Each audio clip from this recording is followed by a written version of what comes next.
How could I forget to say Assalamu alaikum rahmatullahi wa barakatuh from Madinah and so tired I was going to say that. Assalamu alaikum. We are in Madinah al-Munawwara, Masjid al-Nabi. And this is day one. This is day one. Got here very early at 2 a.m. and prayed Fajr and we're knackered. So we slept for a while. Now it's Asr time. So we just prayed Asr. So as you can see, it's starting to prepare for Iftar. Still like 2 hours left to Iftar. And they're getting everything ready. And this is like Ramadan time in Medina. You can see the buzz. It's busy. People are running around, preparing things. They're already getting all that Iftar prepared, lined up. They've got a whole pack of bread, yogurt, water and dates. So it's quite a nice little package there. But basically I'm doing this vlog not to sort of show any ibadah or anything like that, because I think more just like to give you an insight into Ramadan in this blessed place. What's it like? What's some of the kind of practical stuff? And yeah, for example, coming from Riyadh airport, like getting SIM cards, stuff like that. So I'll probably cover that at the hotel. I don't want to talk about the journey in Riyadh and getting SIM cards here right now. But this is just a very basic introduction and kind of giving you a little peek into, this is Medina at Ramadan, Asr time. And I'll do some more like little videos on it as well, but it's just basically the introduction. But alhamdulilah, this is a blessed place. I mean, just flying down the plane and just see the masjid like lighting up, like because you could see it from plane landing, and just knowing this is where the Prophet ﷺ was buried. This is like where Umrah is buried, Abu Bakr is buried. This is the home of the Prophet. This is where he took his footsteps. This is where he lived and breathed. This was his home. This is where the people chanted when he was coming from Makkah to Medina.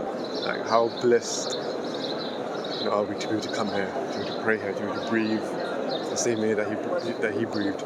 There's a clip from the Yaseen Youth Tours which I'll share on this that kind of puts it into perspective. And it's said by Sheikh Hasib Noor, who really put it so nicely and so eloquently about being in Medina and the blessing of it. Same air that's touching your skin, touch the skin of the Nabi Sallallahu Alaihi Wasallam. The same cool air that you're feeling, the Prophet Sallallahu Alaihi Wasallam and the companions were feeling. And the same air that you breathe in and out is the same air that the Prophet Sallallahu Alaihi Wasallam breathed. You're sharing the same space. That Prophet Sallallahu Alaihi Wasallam gathered with his companions, and he said to them while he was looking at them, سَيَأْتِيكُمْ أَقْوَامٌ فَإِذَا رَأَيْتُمُوهُمْ فَقُولُوا لَهُمْ مَرْحَبًا مَرْحَبًا بِوَصِيَّةِ رَسُولِ اللَّهِ. He said to his companions, there will come to you my followers from the distant horizons. From the distant horizons, my followers, they will come. And when you see them, tell them from me, welcome, welcome, O inheritor of the Prophet. But you see, it's getting busy. I wouldn't say busy, but it's a nice kind of vibrancy to it, nice vibe to it. People from all across the globe, and to be able to come in Ramadan as well. That's a huge blessing, alhamdulillah. That's just as far as I remember. I think coming there has been a lot easier than it was before, because you have a lot of aptitude to do PCR test. You have to sort of show your COVID status. I did the Mukim form, which shows your COVID status, or you declare your COVID status, and they didn't look at that when I went to the airport. They only looked at the tourism visa that I got. And also the only main app that I've downloaded is the Eat Madinah app, and that's where you book your Umrah, so you book a Roda slot to pray. At the moment, I've not been able to get a Roda slot because it's always grey. I saw a slot last week when I was back in London. I should have done it there, but inshallah, if it's meant to be, I'll get a slot and I'll get to pray in the Roda. What else is there? I think that's it for now. I'll just casually walk around and show you what's going on.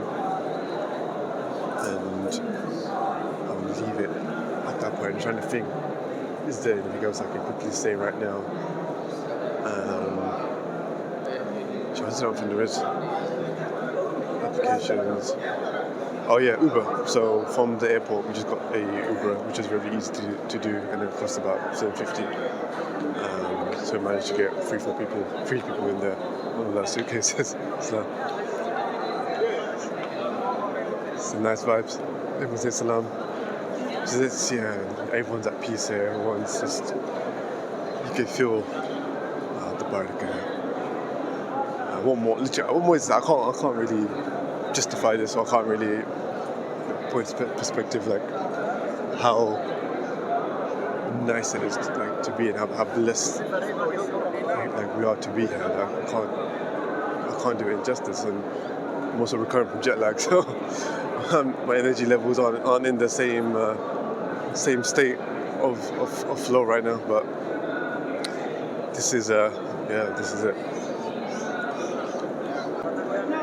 You can hear that there are some reminders going on in Arabic.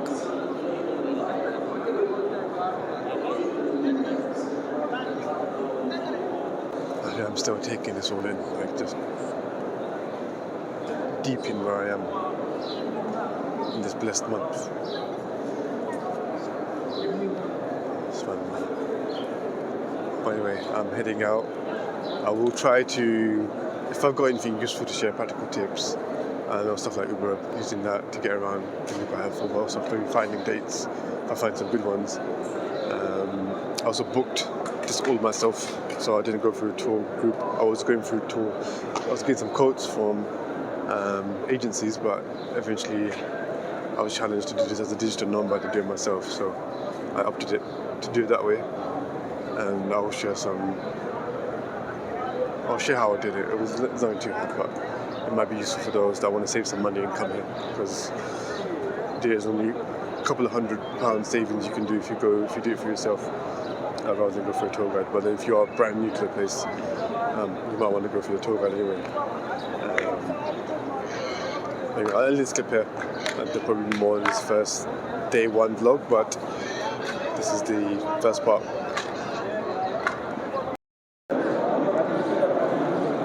In case you're wondering, this is Iftar in Medina, and here I've got a pack, so I'll show you exactly what they give.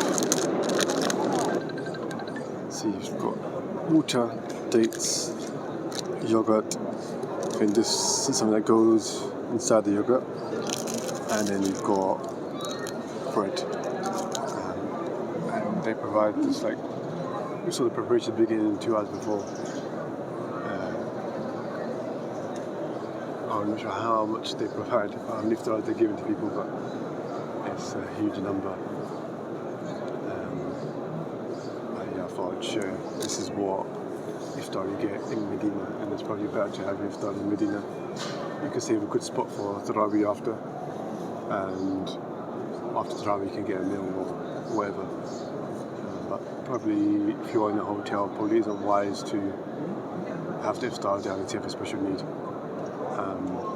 Until after Tarawih, of course, which the hotel should continue providing anyway, but you can check that if your hotel does iftar. I've opted not to have iftar at my hotel because we've got iftar here, and it's not about eating, it's about worship and being in the masjid as much as possible. So yeah, this is the iftar in Madinah and Makkah.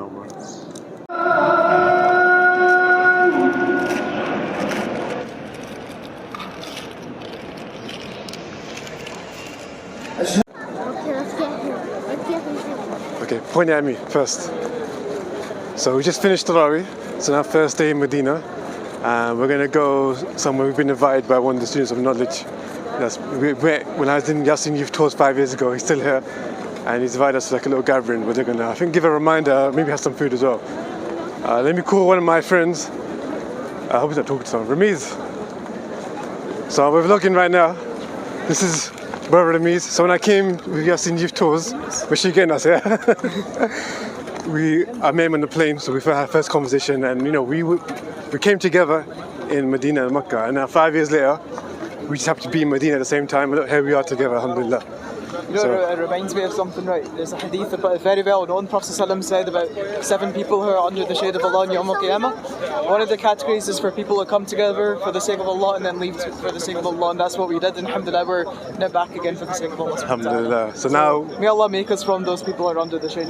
Ameen. So we're going to be heading towards somewhere we don't know where it is. We're going to get a lift. No, it's close I might to the vlog it there as well. Haram. It's close to the Haram. Do you know what it's called? No, I don't know. Alright, come back. Don't run off of the camera. Here. I've hired a cameraman, by the way. I'm showing it everyone. Go for it. Habib's my cameraman. He's learning a new skill. Pay him. This is voluntary. Child labour. You have to go. When he gets experience, you know, maybe go to a professional. Might hire him full time. This is a bit of a trial for him.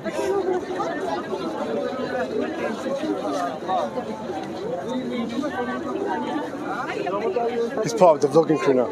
Not already, actually.